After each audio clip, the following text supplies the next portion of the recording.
moving on to our discussion segment where we'll be looking at, or rather analyzing the registration of new political parties in Nigeria. Now, one of the key features of any democracy is the freedom of association. And in Nigeria, this includes the right to form and register political parties. But right now, that process appears to be in limbo. According to available information, over 100 political associations have formally submitted applications to the Independent National Electoral Commission, INEC, seeking registration as political parties. These associations, representing various ideological and regional interests, have fulfilled the basic requirements under the Electoral Act. Yet, INEC has not approved or announced the registration of any new party in recent years. Now, this delay is raising questions. Is INEC deliberately slowing down the process to prevent political overcrowding, or are there genuine legal and institutional constraints? And more importantly, does the delay violate the democratic rights of these groups, or is it a necessary filter to protect the integrity of the electoral process? Today on the program, we ask, why is INEC delaying the registration of new political parties, and what are the legal, political and democratic implications? Joining us to unpack this issue is a political scientist, Armsfree Ajanaku. Mr. Ajanaku is also the executive director of the Grassroots Center for Rights and Civic Orientation.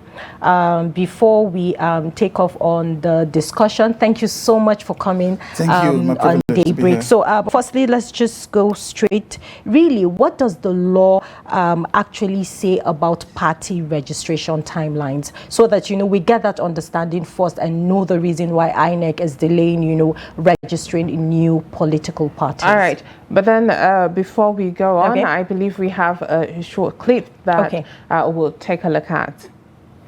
In Nigeria, forming a political party is more than just an ambition. It is a right enshrined in the constitution. But that right is not absolute. And as fresh concerns mount over INEC's prolonged silence on over 100 pending applications, it is time to unpack the law, the process, and the suspicions. First, let's start with some constitutional backing. Section 40 of the Nigerian Constitution gives every citizen the right to freely associate, including the right to form or join a political party. However, this right is not unlimited. The same provision makes it clear that the right is subject to INEC's powers to set rules for how a political party is formed and registered. And that's why the Commission came up with its guidelines and regulations. Now, the first step in registering a political party is submitting an application to the Independent National Electoral Commission. Now, this must be done using INEC's form PA1, and not just one, but 50 copies of it. The application must clearly state the proposed party's name and be signed by the group's chairman and secretary with their full residential addresses. It must also be accompanied by evidence of payment of the sum of a non-refundable fee of 1 million naira. But that's not all. The aspiring party must also submit 50 copies of its draft constitution and manifesto. Only after fulfilling these requirements can the application be considered complete. INEC is required by the law to swing into action. The Commission has 30 working days to verify all claims and documentation submitted. During this period, it assesses the group's compliance with the Constitution, the Electoral Act, and its own internal guidelines. If INEC is satisfied that all the conditions have been met, it then must register the group as a political party within 30 working days. However, if the Commission finds any shortcomings, it may also notify the group in writing within 7 days, clearly stating the grounds for its decision. Importantly, the group is allowed to correct any errors or omissions within the 30-day period. No extra fee is required to do that. Applications can be thrown out by INEC completely if a group fails to submit all the required documents within the 30 working days after collecting from PA1, or if after submission, INEC concludes that the constitutional conditions have not been met. Still, the law allows such a group to reapply with corrections within the same 30-day window, again, without having to pay the 1 million naira fee all over again. This week, we're already in day 2 of ADA's application to INEC. That means the 30 working day countdown has already begun. By law, INEC must either register the ADA as a political party or terminate the application within this period. But here's the issue. Since 2018, INEC hasn't registered a single new political party in Nigeria. Not one. Instead, it has deregistered 72 other political parties. At the same time, it's been holding on to 104 applications submitted after the 2023 general elections, with no decision made on any of them. So now, 3 questions stand out. 1. If INEC hasn't approved any of those 100 pending applications, is there any reason to believe the ADA will be treated any differently? 2. If ADA gets registered ahead of others, what would justify the exception? And 3. If INEC bypasses 104 applications and approves ADA, wouldn't that suggest bias or worse, political favoritism? Well, the rules are clear. The laws are unambiguous. Now, the responsibility lies squarely on the shoulders of the INEC chairman, Professor Mahmood Yakubu. This is not just about the ADA. It is about public trust, transparency, and democratic fairness. The countdown has already begun. And as we watch, one thing must remain clear. Democracy thrives on choices, and anything else or less is unacceptable. Okay. All right, that was quick informational on, the intricacies when it comes to INEC not registering a lot of political parties, like it was aforementioned, 107 political parties that have tried to apply to be registered, and now we have ADA and its application, it's within that 30 days window.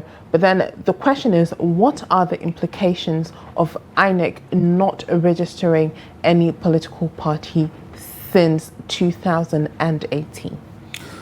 Well, I think this is a very important conversation, and I want to give kudos to Trust TV and Abdullahi there for that excellent breakdown of what the process is. And this is about the democratic rights of Nigerians, the democratic aspirations of Nigerians.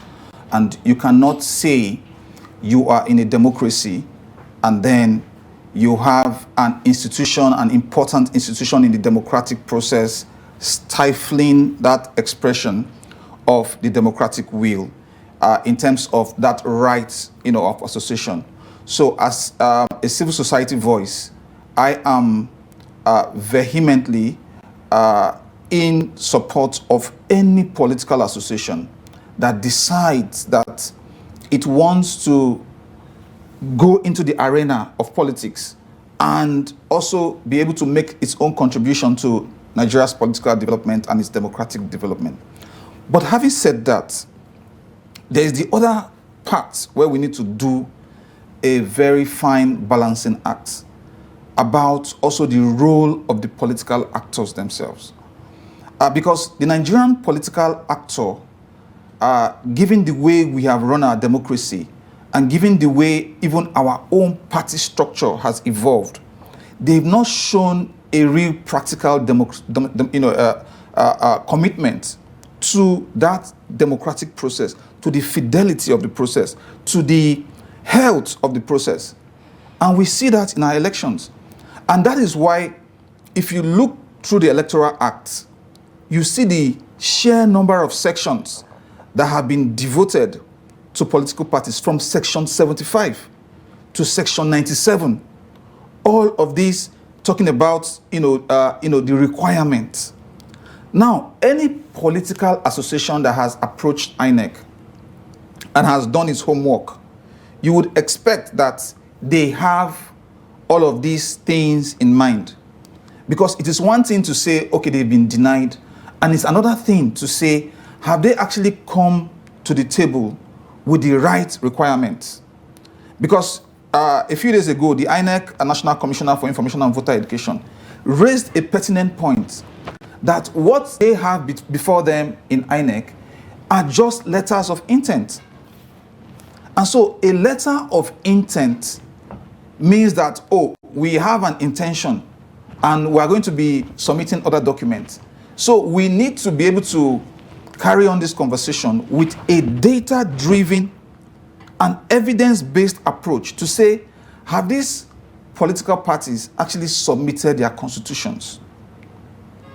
Because even the constitution of the political party has to also be vetted by INEC, because the constitution, that's the 1999 constitution, even mandates INEC to be able to look into the respective procedures and issues of the party to be sure that these parties are not actually maybe a party that is talking about secession of the country, for example. That cannot get registered. Or a party that is, preaching violence as a way of, political engagement. That cannot be registered. So INEC also has to do all of this vetting. And I feel that that balancing act, has to be done. Then the other critical point, which I think we must not miss out, is the question of the programs of the party. A party is not just coming to the stage to just be parroting and doing things that are not relevant. You are coming with a program, and that program also has to be placed under scrutiny. So what I expect of these political parties that have come forward without any prejudice to any of the parties is to say, this is our constitution, these are the documents we've submitted, and on the basis of these documents, we have not been attended to. But if the discussion is just based on intention, that we've written a letter to INEC, in fact, one of the letters that was written is all over the media, where you had even INEC not being properly spelled. Of course, that would lead to procedural discussions and rewriting and all of that. So I feel strongly that we cannot abridge the rights of Nigerians to political associate. But on the balance, those who are moving into the political arena must do so with a sense of responsibility to be able to tick all of the necessary dots, because the normative basis of political party formation is that it is going to contribute to democratic development. All and right. if it's not doing that, it should not derogate from that reality of political development. All right. You spoke about, sorry for cutting you short, Mimina. You spoke about following due process and, all those political parties that are trying to register to have their ducks in a row. But then what do you think warrants a registered political party being deregistered or unregistered by INEC? So far, we've heard that we have 72 political parties that have been unregistered by INEC. What warrants that?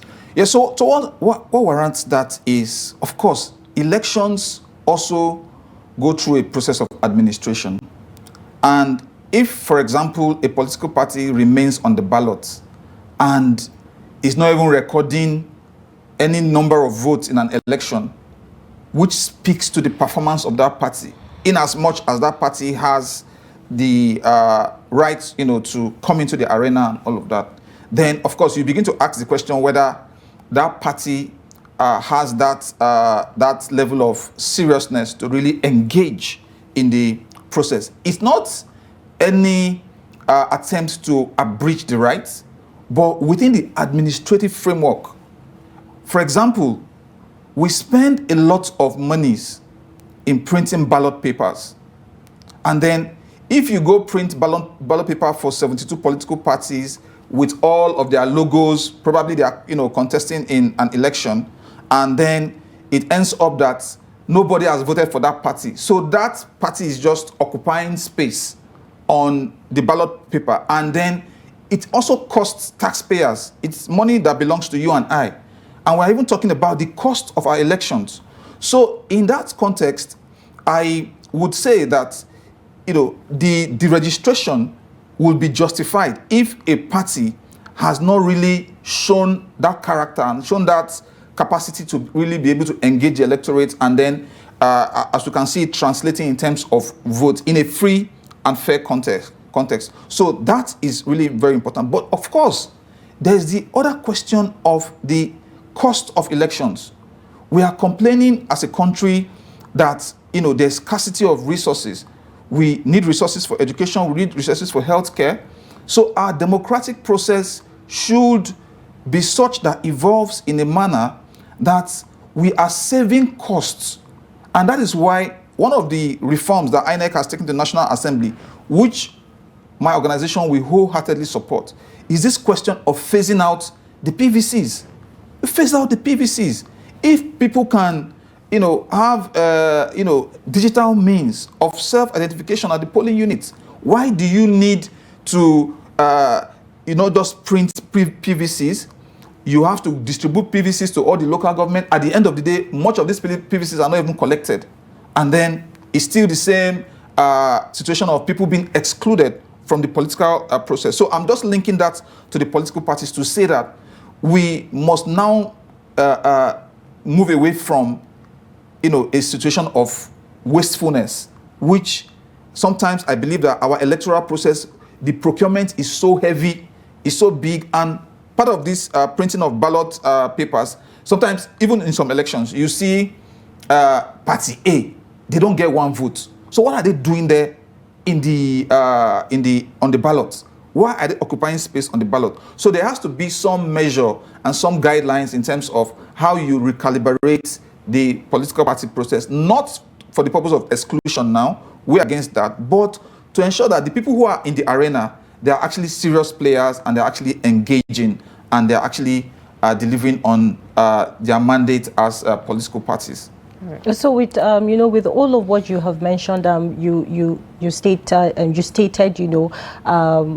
the management of funds during elections and what have you, and then let's look at a good number of Nigerians that are agitating for the registration of new political parties, because of course they feel that they need new faces, they need new leaders, they need new ideologies and what of that. So should we be worried? Should we be worried that INEC is overwhelmed, or should we look at it that INEC is trying to play politics in registering these new parties?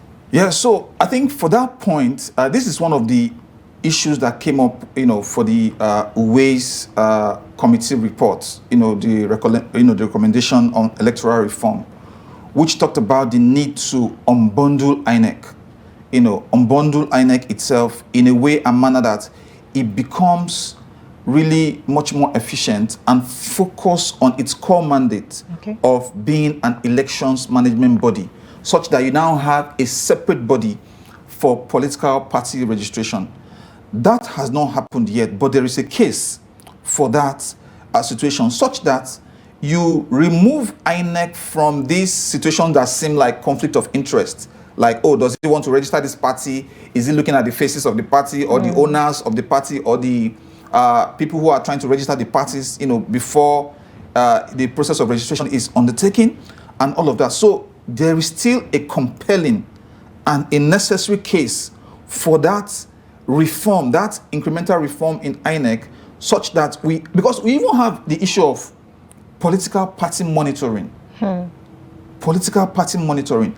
Is INEC, as it's constituted, with all of the responsibilities it has, governorship elections, in February now you're talking about the area council elections in the Federal Capital Territory, you're talking about the Anambra governorship elections, and then you're talking about preparations for the 2027 general elections itself. And so when you look at the entire gamut of the responsibilities that INEC is saddled with, it is a compelling and a necessary case for us to argue for a separate body that will deal with issues of political party registration, that will deal with issues of political party monitoring, that will also deal with the issues of monitoring the funding of political parties. Because even the Electoral Act, if you read from section 75 to section 97, part of the provision there is that campaign finance provisions should be monitored. The president, you are contesting for presidency, you have a threshold of 5 billion. Who is monitoring that? For governorship, you have a threshold of 1 billion. For Senate, you have a threshold of 700 million, and those thresholds like that. Even up to the area council, for a councillor, you should not spend more than 30 million. But is INEC able to do all of that monitoring, collect the data? And secondly, the political parties, in the spirit of transparency and accountability, they are also supposed to present to INEC annually, on a yearly basis, the audited statements of accounts of their party that shows their assets and their liabilities. Because in this country today, we're even talking about terrorism financing. So how would you know if a political party or some political actors are funding terrorism when you don't really monitor their transactions and all of that? And in fact, the Constitution even envisaged that. The drafters of the Constitution even envisaged that. That's why in section 227, the Constitution is talking about the fact that political associations that talk about violence, that talk about insurrection, should not be registered. So these are clear issues of monitoring, which I see that the INEC capacity is really, really constrained. So for me, if you take away this aspect of the political party and you put it in a different body, then of course INEC will go ahead with conducting elections. And then I would even propose that you see local government elections, which is the elections at the basis point that is closest to the Nigerian people, where I describe as the nursery bed of Nigeria's democracy. That is where you grow the first generation of Democrats that should now go on to the states and the federal level to become leaders and administrators of our country.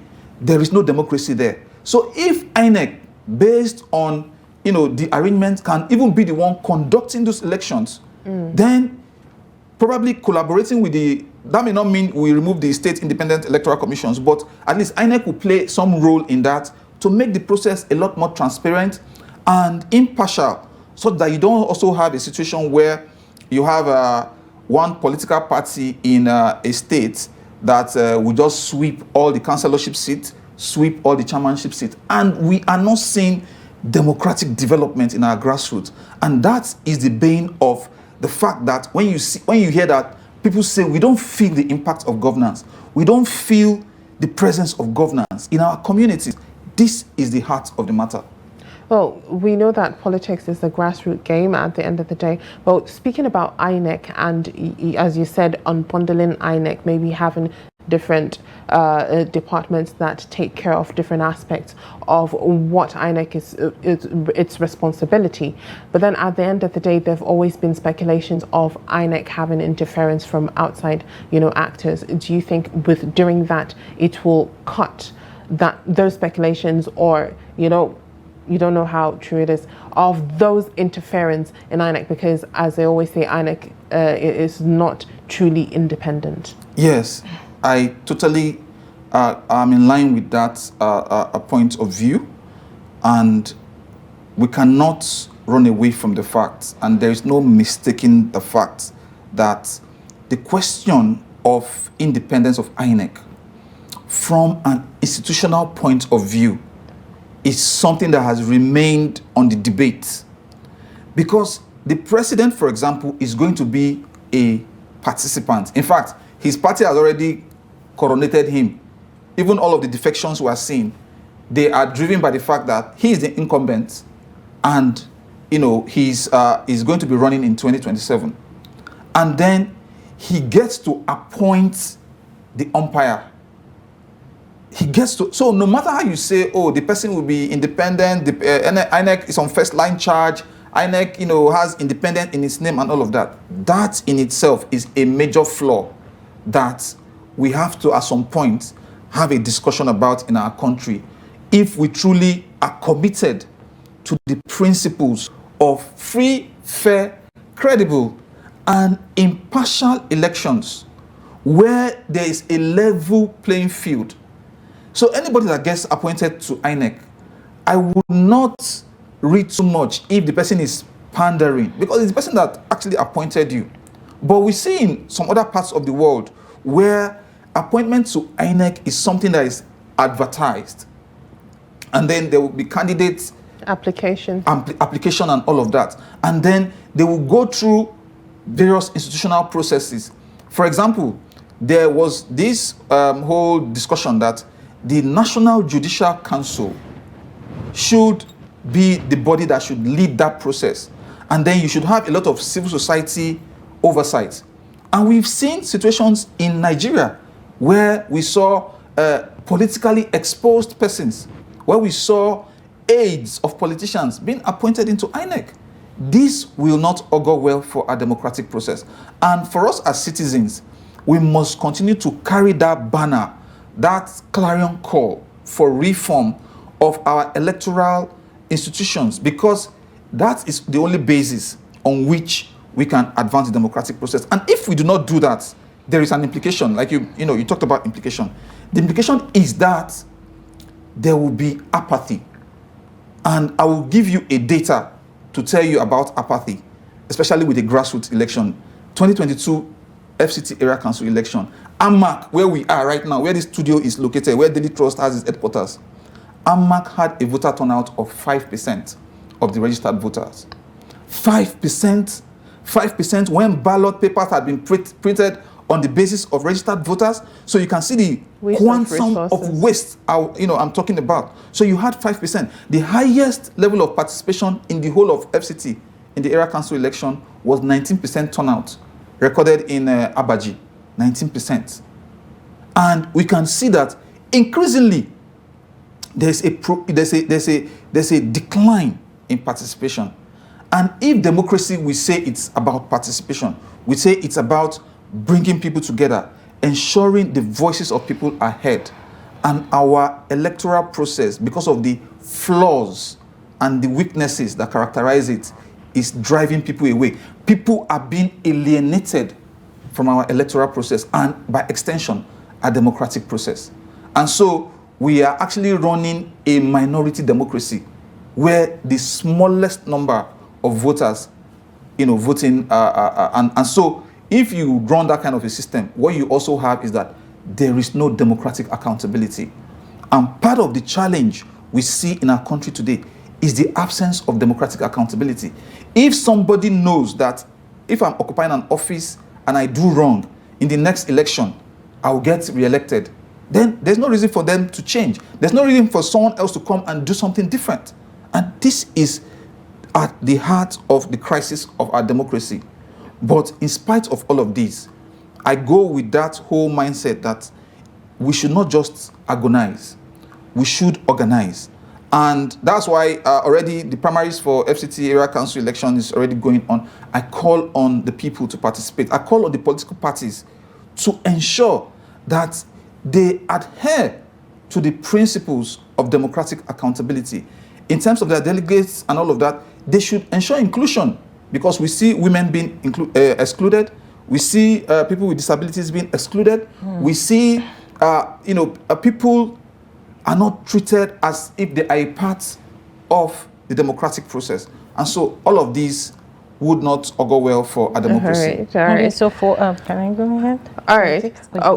Quickly, before we go, do you think that's the most important? Do you think that new political parties are needed in this space? Absolutely. We need a new set of ideas, because political parties is also about ideation. A group of people sitting down together, I can say, okay, let's sit down together. What is our thinking? And that's why, beyond all the procedures and legalities, what is also important is the program of the party. What program are you coming to implement as a party? What are you coming to do differently from the people who are actually there? So whether we need new political, absolutely. Moreover, it's not even about numbers. It's about rights. And where there is right, there's also responsibility. And where there's responsibility, you talk about how do you ensure that that right is promoted and protected. All right. Thank you very much for being here. It was absolutely insightful.